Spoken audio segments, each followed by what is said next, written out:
Paul Bloch, who represented the likes of Sylvester Stallone, Bruce Willis, Tom Cruise, Nick Nolte and Eddie Murphy while specializing in damage control during his 5+ decades as an esteemed Hollywood publicist, has died.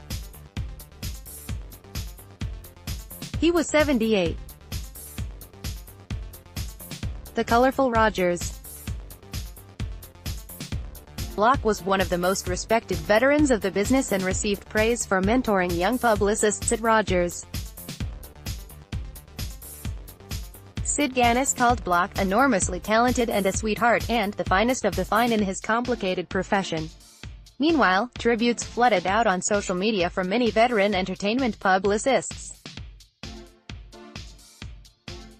On Facebook, Nancy Seltzer posted, "He lived exactly as he wanted to and was always filled with excitement about whatever he was working on, or whatever you were working on." Steve Elzer wrote about the very sad news of Bloch's death. "He was a true giant in our business, and he was always incredibly kind to me personally.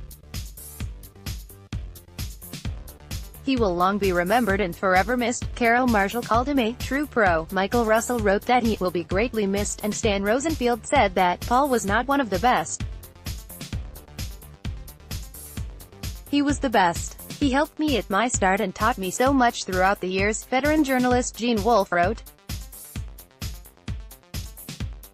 "What a pro and what a mind." Bloch also did publicity for Steven Seagal, John Travolta, Sharon Stone, Farrah Fawcett, Randy Quaid, Kevin Costner, Vin Diesel, Danny Glover, Anna Nicole Smith, Rod Stewart, Michael Keaton, James Caan, Jerry Weintraub, Robert Zemeckis, Jerry Bruckheimer, John Hughes, Brian Grazer, Billy Bob Thornton, Gina Davis, Anthony Hopkins, Don Steele, Glenn Gordon Caron, Steve Bing, Chris Tucker and David.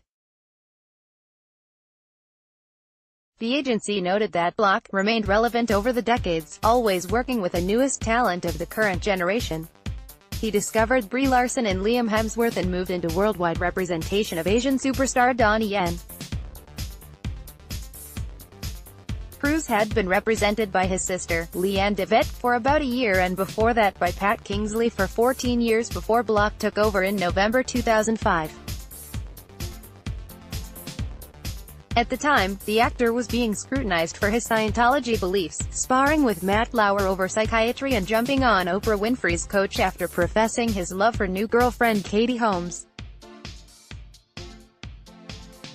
Bloch worked with Cruise until January 2010, when the star moved on to 42 West.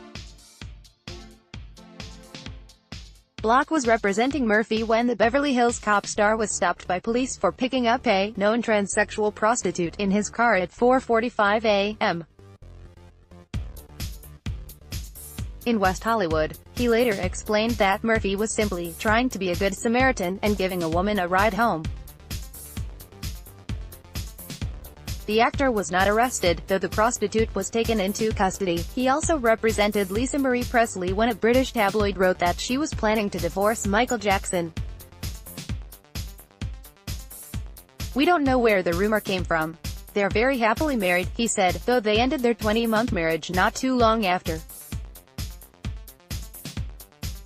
And Bloch was Nolte's publicist when the actor was arrested for being under the influence after police observed him swerving into oncoming traffic near his Malibu home.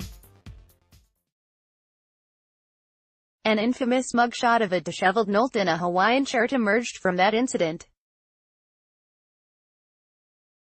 A native of Brooklyn, Bloch moved to Los Angeles with his family as a youngster.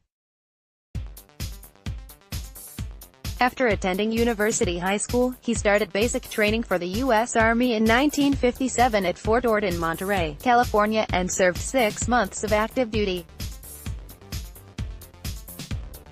He graduated from UCLA with a degree in political science in 1962. At Rogers, Bloch also served as a spokesman for music acts including the Beach Boys, Diana Ross, the Bee Gees, the Carpenters, Trini Lopez, Julio Iglesias, Ricky Nelson and Johnny Ramone. He was named Senior VP and eventually president of a new contemporary music division at Rogers. In 1991, Bloch received the coveted Les Mason Award from the Publicists Guild of America. 2 decades earlier, the organization had honored him for his campaign for the heart-wrenching 1971 ABC telefilm Brian's Song. Survivors include his sister, Lois, nephew Douglas, and wife Diane, nieces Andrea, Michael, and Victoria, Mark, and great-nieces and great-nephews Jason, Lexi, Chase, Courtney, Jake and Alyssa. Funeral services will be private, and a memorial service is pending. Chris Gardner contributed to this report.